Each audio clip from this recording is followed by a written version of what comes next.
Hello guys, and welcome back to the Let's Build series, and today we will be looking at this cottage that you see. Let's go over and see what it looks like. From this distance you can see that the wood that I chose is acacia. That's obviously completely customizable to your tastes, and so is this sandstone stone checkerboard sort of pattern that you see out here.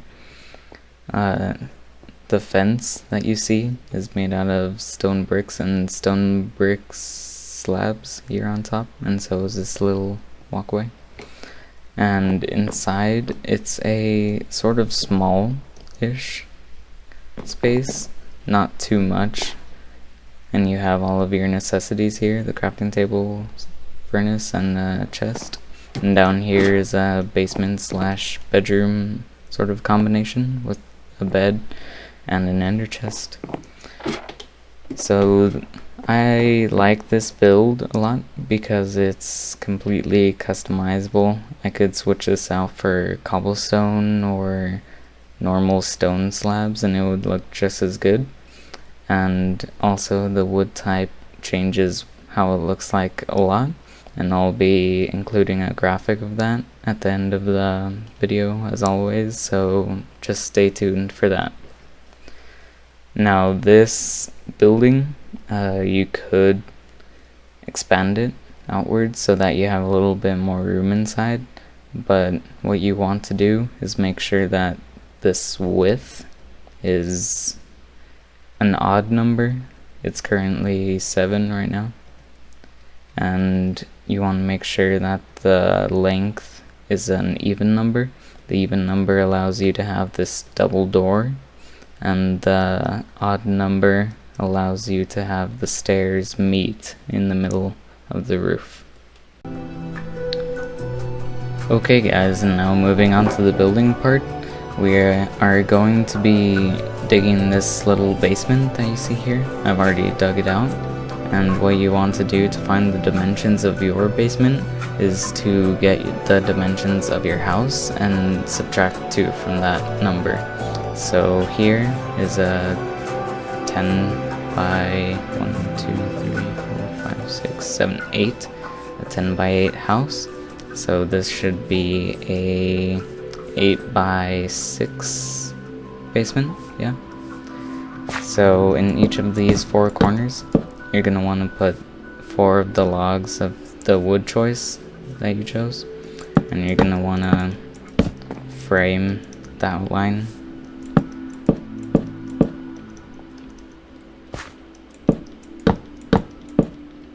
And with these posts, you're going to want to connect these 2 together, and you're going to want to connect these 2 together. So what you want to do is just place one horizontally, and then vertical, horizontal, vertical, horizontal, vertical, and you're gonna want to go to this other one and continue horizontal, vertical, horizontal, vertical, horizontal, and finally vertical. And you're gonna want to jump down and destroy all the horizontal pieces, and just continue that with the other side.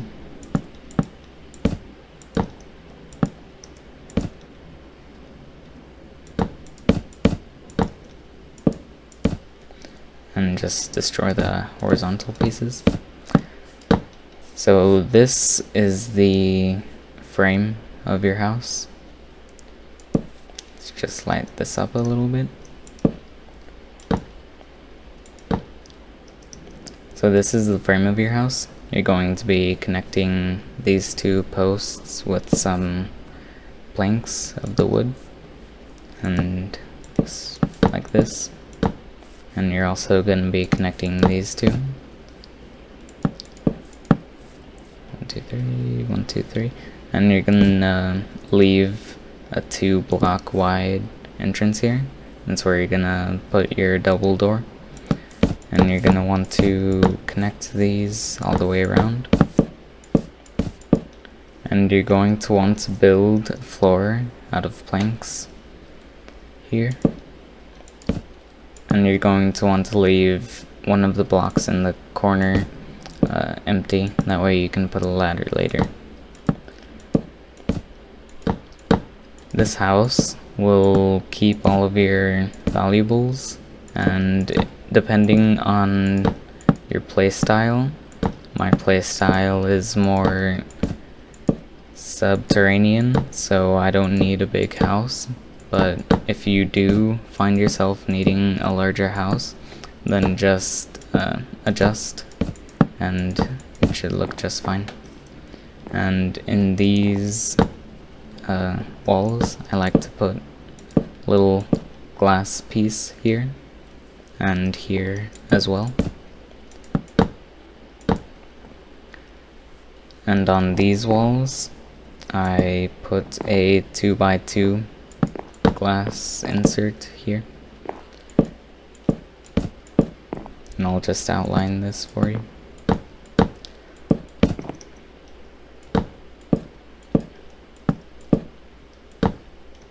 In later game, you'll find that a glowstone roof connecting these two is the easiest way to light up the whole house, but you could also just put torches. There's nothing wrong with torches.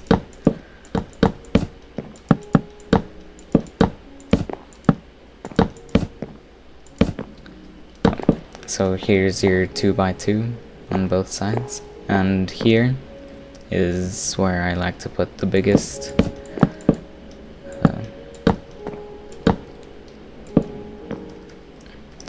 so this whole entire back will be glass, and from here we will start building the roof.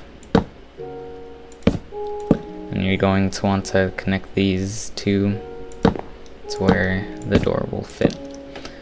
So you're going to have to take out these wooden stairs, the stairs of your wood choice, of course, and you're going to want to just take them until they reach either that block or that block, and then continue with carrying up the stairs on the other side of the roof.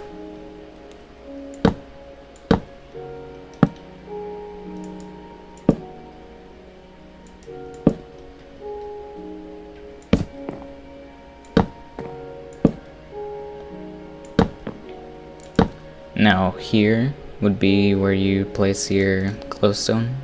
I'll just demonstrate how. And you would just like make a little line of them at 2 by 1, 2, 3, 4, 5, 6, 7, 8.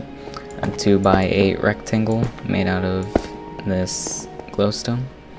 And then with that glowstone, you will light up most of the house, and you won't need too much lighting from the exterior. What you're also going to need for this build is some stone slabs, and that will be to place on top of these logs, just to hide the little part you see here.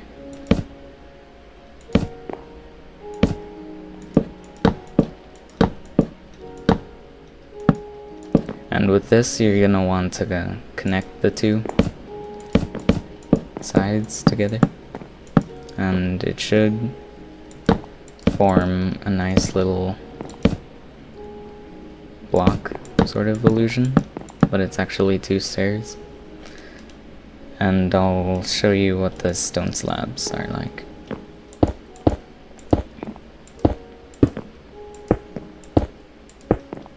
And you're going to want to cover all of the logs that are visible. And here we put in our door.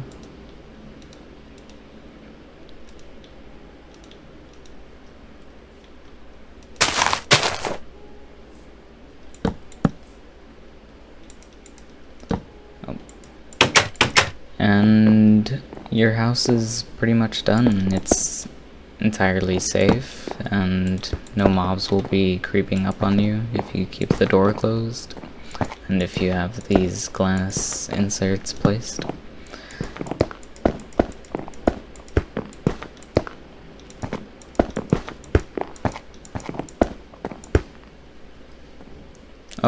you could extend this up one higher if you wanted to. Okay, so this is as far as you need to go. It's fully functional. You can close these doors and be safe from the mobs, and you just need to put a little ladder down to the basement where you can have a little panic room just in case you get overrun by zombies or something.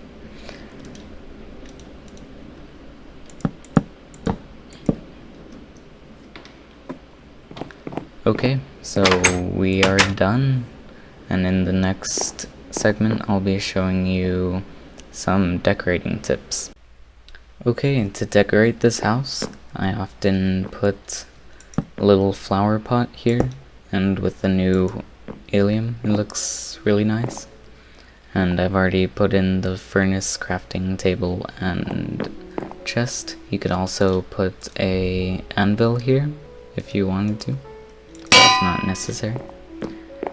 And what you're gonna want to do for this is you're going to want to at least place your bed here for now until you get around to decorating it. And what you should use for the walls is just continue your wood. So I will be using this spruce wood just to continue with the spruce wood that I've been using throughout the build.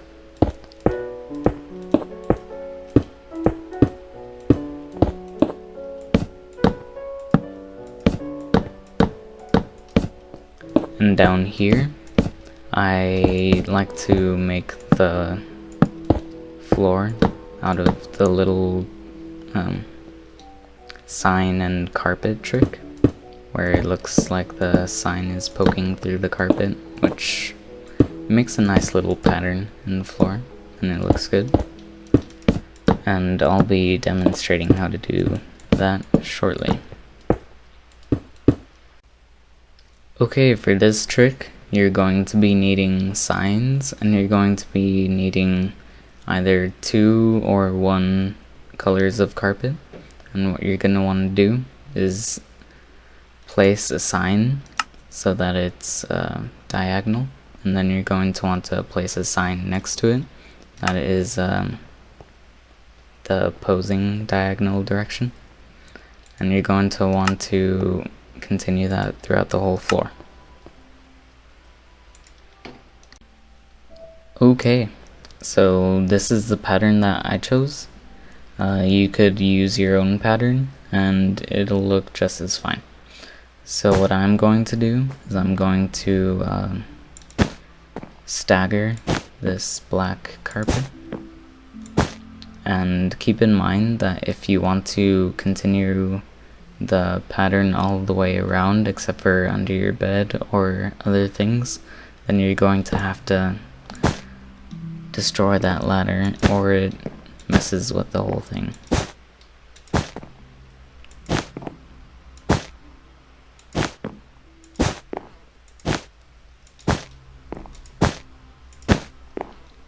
For this demonstration, I'm going to be using black and white, but you could use any other combination that you wanted. I just preferred this one.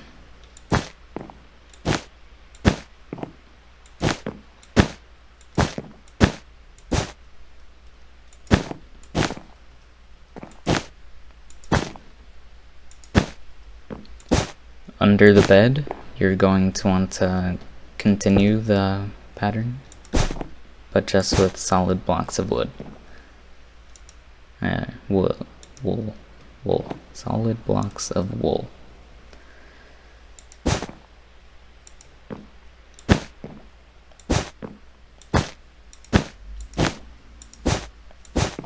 And you're done for the basement.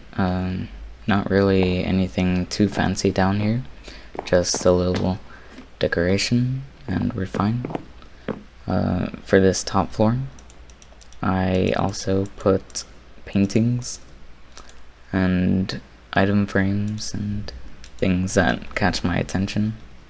I often like to put a little creeper face painting here. We'll see if I can get it. Someday, someday.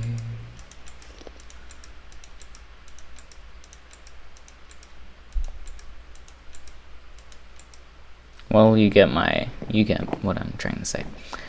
But this build is done. Pretty simple, easy. In the next segment, however, I'll be teaching you how to make the little fence area, and it's completely mob proof. No spiders can climb over it, and creepers won't blow through it if you're not stupid. But I'll be showing that in the next segment.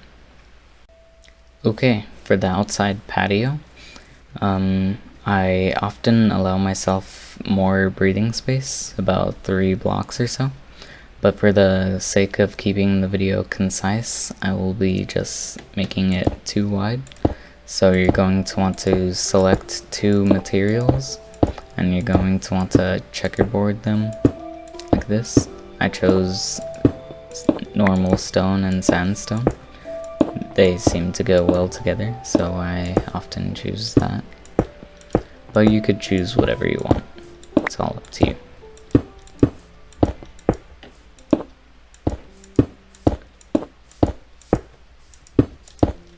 And you're going to want to switch over to your second material, and you're going to want to start building with that. Now for the outline that you see here, it's made out of stone brick. You could make that cobblestone if you were a little behind, or you can make it out of normal stone. Whatever you like, you could put into this build, and it doesn't change it too much. But I just recommend that the stone or whatever you use to border it is also has a slab variant, because it keeps it it keeps it the same sort of theme, you know. So, and you then put fences on top of that. This makes it mob proof for everything except for spiders, and of course Enderman, but they're not much of a threat. Okay. And what you're going to want to do is you're going to want to jump on top and put 1 slab here. And you're going to want to carry it over there. But first what you want to do is make a little stair out of slabs here. And that allows you to get on here and maybe, if you have the bow, snipe the mobs that are outside. And yeah. Due to me having limited space here, I will be refraining from using most of the decorations that you may have saw in the first segment, but I will try to show you how to hide the lighting that is necessary if you are going to build this patio sort of structure.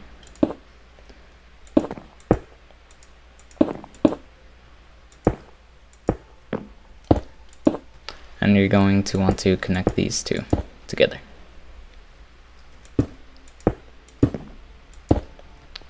And here you would place a door. Carry out with this theme.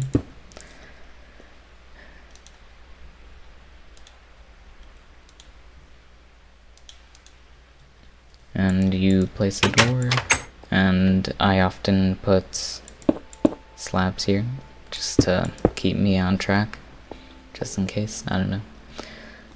But here you would put, if you want to hide the lighting, then you would use some sort of transparent block or translucent block. In this case I just chose some leaves, and it goes well with the spruce, as it is spruce leaves. And this eliminates your usage of torches if you don't especially like them. And you could variate between jungle leaves or some other type of leaves, and that is totally fine. It's nothing wrong with it. And that is it for this build. We're all done. So as always, drop a like on the video if you enjoyed it. Tell me if you enjoyed this build, what other builds that you find interesting, and what you want to see in the future. And please subscribe if you haven't already. It really helps me a lot. So I will leave you here, guys, and I'll see you in the next episode. Bye-bye.